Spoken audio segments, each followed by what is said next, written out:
Welcome to Grandma's Tales, my sweet darlings. I'm your Grandma Rose, and oh honey, do I have a scandalous confession for you today. You think you know your innocent old grandma. Well, sit down and buckle up, because I'm about to tell you about the time I committed the ultimate kitchen crime. I stole a recipe, and after 63 years, I've never given it back. Not only that, but this recipe became so famous in our family that people still beg me for it to this day, and I've been taking credit for it like the shameless old thief I am. So grab your favorite mug of coffee, settle in nice and cozy, and let me tell you the juiciest kitchen scandal you've ever heard. Now, before you start thinking I'm some kind of criminal mastermind, let me set the scene for you. This was 1961. And I was a young bride, trying desperately to prove myself in the kitchen. Your grandfather Harold, bless his heart, had grown up eating his mother Ethel's cooking, and that woman could make a shoe leather taste like prime rib. Me? Well, let's just say I could burn water if I wasn't careful. I'd been married for 2 years, and I was still struggling to make a decent pot roast without turning it into charcoal. But the real pressure wasn't just coming from Harold's polite but disappointed face every time I served dinner.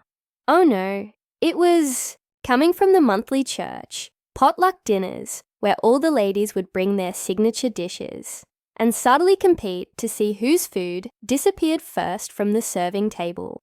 You know how church ladies can be, all sweet smiles and honeyed compliments while they're mentally keeping score of whose green bean casserole got scraped clean, and whose sad little contribution went home with them in shame. I'd been attending St. Mark's Presbyterian for about a year, trying to fit in with the other young wives, but every month I'd watch my offerings sit there like wallflowers at a dance, while the other women's dishes vanished faster than ice cream on a summer day. My attempts at fried chicken were consistently dry. My apple pies had crusts that could double as roofing shingles. And don't even get me started on the great tuna casserole disaster of 1960 that people still whispered about in the church basement. The absolute worst part was watching Harold's face during these gatherings. He'd stand there with his little paper plate, trying to be supportive of his new bride. But I could see the longing in his eyes when he looked at Mrs. Patterson's famous chocolate cake or Mrs. Henderson's legendary dinner rolls. He never said anything, mind you, but a wife knows. A wife always knows when her husband is wondering what he did to deserve a lifetime of mediocre meals and burnt biscuits. That's when I met Constance Beaumont, and that woman changed my life forever. Though not in the way either of us expected. Constance was new to our congregation, having just moved to town with her husband Edgar, who'd taken a position at the bank. She was everything I wished I could be: elegant, sophisticated, and blessed with what seemed like supernatural cooking abilities. She had this way of gliding into the church kitchen like she was floating on air, wearing dresses that looked like they came straight from a magazine, with her perfectly coiffed blonde hair, and those delicate little pearl earrings that caught the light just so. The first potluck after her arrival, Constance brought what she called her grandmother's famous lemon bars. And I'm telling you, those things disappeared so fast, you'd think they'd been blessed by the angels themselves. The entire church was buzzing about them for weeks.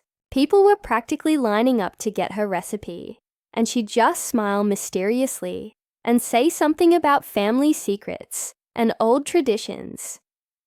Now, I should have been happy for her success, should have been welcoming to this newcomer who was clearly trying to make a good impression on her new church family. But instead, I felt something ugly and green growing in my chest every time I watched people rave about her contributions while mine sat ignored on the fellowship table. It wasn't just jealousy, though that was certainly part of it. It was desperation. I was drowning in my own inadequacy, and watching Constance succeed so effortlessly, where I'd failed for 2 years, was like salt in an already festering wound.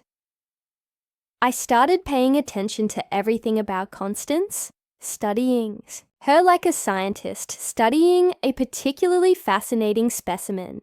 I noticed how she carried herself with confidence, how she seemed to know instinctively how much of each ingredient to use, how she could walk into any kitchen and make it look effortless. Most of all, I noticed how people responded to her. The other church ladies, who'd been politely dismissive of my efforts, flocked to her like moths to a flame, eager to learn her secrets and bask in her domestic glory. The breaking point came in March of 1961, during what would later be remembered as the Great Potluck Competition, though nobody called it that at the time. The church was raising money for a new roof, and Reverend Matthews had the brilliant idea of holding a special potluck dinner where people could bid on their favorite dishes, with all proceeds going to the building fund.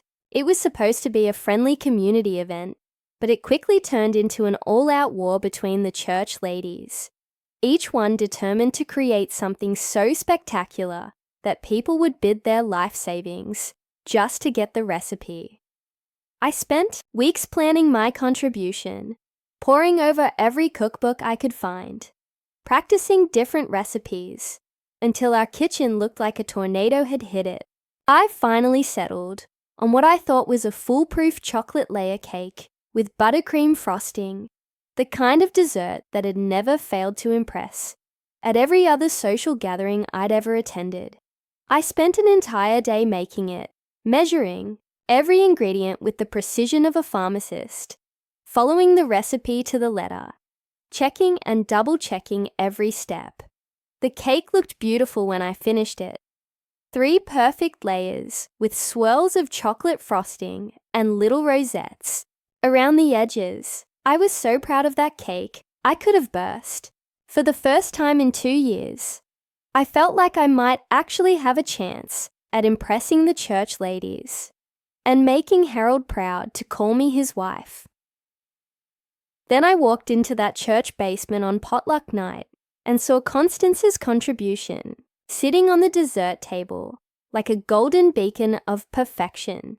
It was something she called her secret family coffee cake, and even from across the room, I could smell the intoxicating combination of cinnamon, butter, and something else I couldn't quite identify. The cake was golden brown and perfectly crumbly, with a streusel topping that looked like it had been sprinkled by fairy godmothers, and there was this glaze drizzled over the top that caught the light and made the whole thing look like it belonged.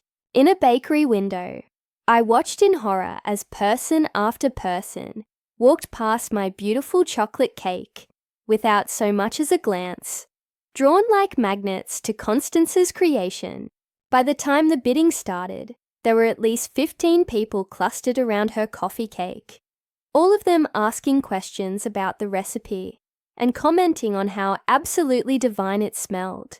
Meanwhile, my chocolate cake sat there looking suddenly ordinary and sad, like a plain brown wren next to a peacock. The bidding for Constance's coffee cake was fierce. It started at $5, which was already more than most dishes were going for, and quickly escalated as people got caught up in the competition. Mrs. Henderson, who prided herself on her baking, bid $10. Mr. Thompson from the hardware store countered with $12. Even Reverend Matthews got in on the action, joking that his wife had threatened to lock him out of the house if he didn't come home with that recipe. When the dust settled, Constance's coffee cake had sold for $23, a record for our little church potluck. $23. That was more than Harold made in a day at his job. People were still talking about it when they finally got around to bidding on the other desserts, and my poor chocolate cake sold for a measly $3 to Mrs. Patterson, who I suspected was just taking pity on me. That night, lying in bed next to Harold, I felt something harden inside my chest. It wasn't just disappointment anymore, or even jealousy. It was determination, cold and sharp as a knife. I was going to get that recipe, whatever it took, and I was going to make it my own. Constance could keep her mysterious smiles and her talk of family secrets, but I was going to crack the code if it was the last thing I did. My first approach was direct. The following Sunday, I cornered Constance in the church kitchen while she was washing dishes, complimenting her on her wonderful coffee cake and asking if she might be willing to share the recipe with a fellow baker who was still learning the ropes. She smiled that perfectly polite smile of hers and said she was flattered by my interest. But the recipe had been in her family for generations, and her grandmother had made her promise never to write it down or share it with outsiders. "It's one of those old family traditions," she said with a little laugh that somehow managed to sound both apologetic and condescending at the same time. "You understand how these things are, I'm sure. Some recipes are just meant to stay in the family." I understood all right. I understood that Constance Beaumont thought she was better than the rest of us, with her fancy clothes and her secret recipes and her air of superiority that hung around her like expensive perfume. But I also understood that I wasn't going to give up that easily. My second attempt was more subtle. I started volunteering to help with kitchen cleanup after every church function, hoping to catch Constance making her famous coffee cake so I could observe her techniques firsthand. But she was cleverer than I'd given her credit for. And she always seemed to bring her contributions already prepared, arriving at church with covered dishes that revealed nothing about their preparation.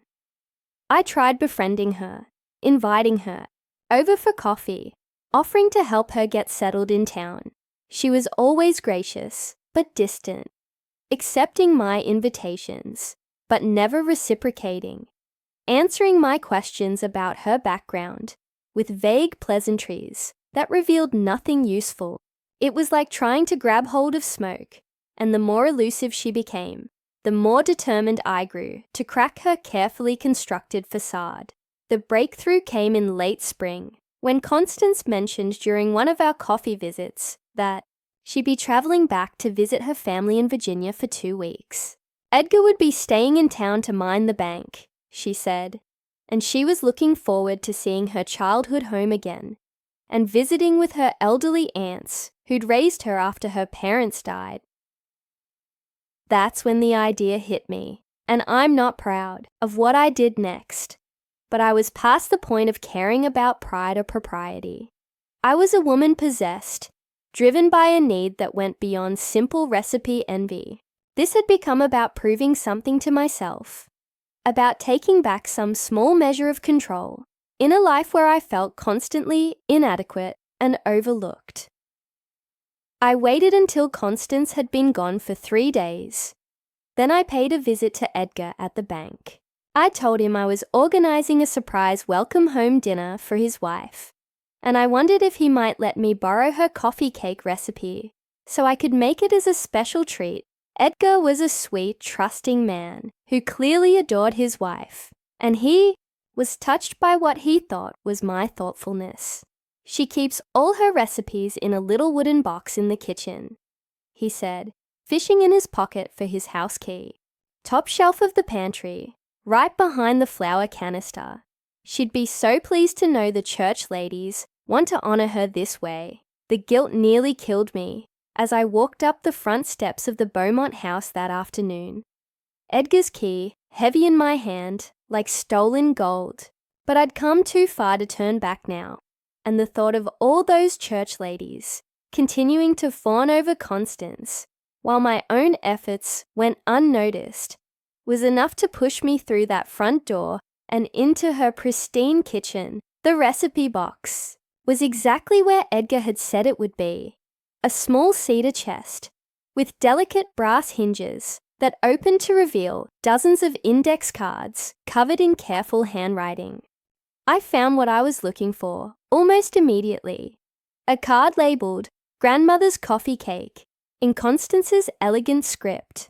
My hands were shaking as I copied it down, word for word, measurement for measurement, trying to capture every detail of her precise instructions. But here's where the story gets really interesting, and where my crime became something even more complicated than simple theft. As I was copying the recipe, I noticed something that made my blood run cold.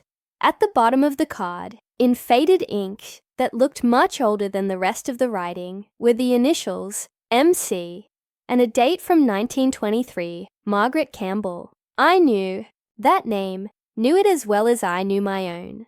Margaret Campbell had been my grandmother's best friend, a woman who'd lived just down the street from my family when I was growing up. She'd been famous in our neighborhood for her baking, especially for a coffee cake that she used to bring to every church, social, and community gathering. A coffee cake that had been the talk of the town for as long as anyone could remember.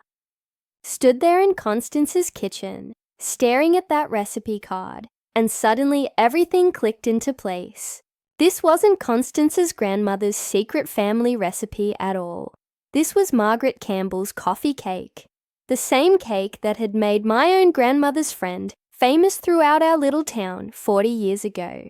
Somehow, someway, this recipe had made its way into Constance's family, and now she was claiming it as her own heritage, her own special legacy. The irony was so perfect, it almost made me laugh. Here I was, feeling guilty about stealing a recipe that had already been stolen, or at least misappropriated, by someone else. Constance had been parading around our church, accepting praise and admiration for a recipe that belonged to someone from my own past, someone whose memory deserved better than being claimed by a pretentious newcomer who probably didn't even know the real story behind the cake she was making. That's when I made my decision, and I've never regretted it for a single day since. If Constance could claim Margaret Campbell's recipe as her family heritage, then I could claim it as mine. After all, I had a much stronger connection to its true origins than she did. Margaret Campbell had been part of my family's community, had baked alongside my grandmother, had probably taught half the women in my hometown how to make decent coffee cake. In a way, taking this recipe wasn't theft at all. It was reclaiming something that had been stolen from where it rightfully belonged. I finished copying the recipe, put the box back exactly where I'd found it, and walked out of that house, with my head held high. But I didn't stop there. I spent the next week experimenting with the recipe, making subtle changes and additions that would make it truly mine. I adjusted the spice blend, added a touch of vanilla extract that wasn't in the original, and created my own version of the glaze that would become my signature touch. The first time I brought my family coffee cake to church potluck, the reaction was everything I'd dreamed of and more. People were practically fighting over the last crumbs, asking me where I'd learned to bake like that, begging me for the recipe with the same desperate enthusiasm they'd shown for Constance's version. Harold looked at me with such pride and amazement that I thought I might burst with happiness. And Constance came back from her trip to Virginia 2 weeks later to find that there was a new coffee cake queen in town, and she didn't much like sharing the spotlight. She made her usual contribution to the next potluck, but people were so busy raving about my cake that hers seemed almost ordinary by comparison. I watched her face during that dinner, saw the confusion and frustration as she realized that her monopoly on coffee cake excellence had been broken. She cornered me in the kitchen that night, her usual perfect composure cracking just slightly around the edges. "Rose, dear," she said, her voice still sweet, but with a sharp undertone that hadn't been there before. "I couldn't help but notice your lovely coffee cake tonight. It tasted so familiar, almost like something from my own family's collection." looked her straight in the eye, and smiled my most innocent smile. "Oh, how wonderful that we have similar family traditions," I said. "This recipe has been in my family for generations. My grandmother's friend, Margaret Campbell, taught it to her way back in the 1920s. Isn't it amazing how these old recipes get passed down through the years?" I watched the color drain from her face as she realized that I knew exactly where that recipe had come from, and that her claims of family heritage were about as authentic as a $3 bill. She stammered something about coincidences and common ingredients, but we both knew the truth had been spoken. From that day forward, Constance and I maintained a polite but chilly relationship. She never again brought her coffee cake to church, functions, and I never again had to worry about my contributions being overshadowed by someone else's supposedly superior skills. My coffee cake became legendary in our congregation, the recipe that everyone wanted, but that I guarded as jealously as Constance had once guarded hers. Over the years, that coffee cake became my signature dish, the thing I was known for throughout our community. I made it for wedding receptions, funeral luncheons, birthday parties, and every church potluck for the next 40 years. People would plan their social calendars around whether Rose Miller was bringing her famous coffee cake, and I never once revealed the true story of how I'd acquired the recipe. I refined it over time, perfecting the balance of spices, experimenting with different glazes, adding my own touches until it became something genuinely mine. I taught it to your mother when she got married, and she taught it to your sister when she started her own family. It's become a true family recipe now, passed down through 3 generations of women who've added their own love and creativity to Margaret Campbell's original creation. The funny thing is, I eventually found out more about the real story behind that recipe, and it made my theft seem even more justified. It turned out that Margaret Campbell had gotten the recipe from her own mother-in-law, who'd learned it from a German neighbor woman back in the 1890s. Before that, who knows where it came from? Recipes don't really belong to anyone when you think about it. They're like stories or songs, meant to be shared and passed along, changed and improved by each person who makes them their own. Constance eventually moved away from our town, Edgar having been transferred to a larger bank in the state capital. I heard through the grapevine that she'd tried to recreate her coffee cake success in her new community, but without the mystique of being the exotic newcomer with secret family recipes. She'd faded into the background of church potluck mediocrity, where she probably belonged. As for me, I kept making that coffee cake for decades, each time remembering the day I walked into Constance Beaumont's kitchen and took back something that should have been mine all along. I never felt guilty about it, not really. Maybe that makes me a terrible person, but I prefer to think of it as evening the scales of culinary justice. The recipe box where I keep Margaret Campbell's coffee cake recipe, along with all the other family treasures I've collected over the years, sits in my kitchen to this day. Sometimes I take it out and look at that original card I copied so many years ago, with its faded ink and mysterious history, and I think about all the hands that have made this cake, all the families who've shared it, all the memories that have been created around kitchen tables, where it was served with love and pride. That's the real truth about recipes, you know. They don't belong to the people who claim to have invented them, or even to the families who guard them like state secrets.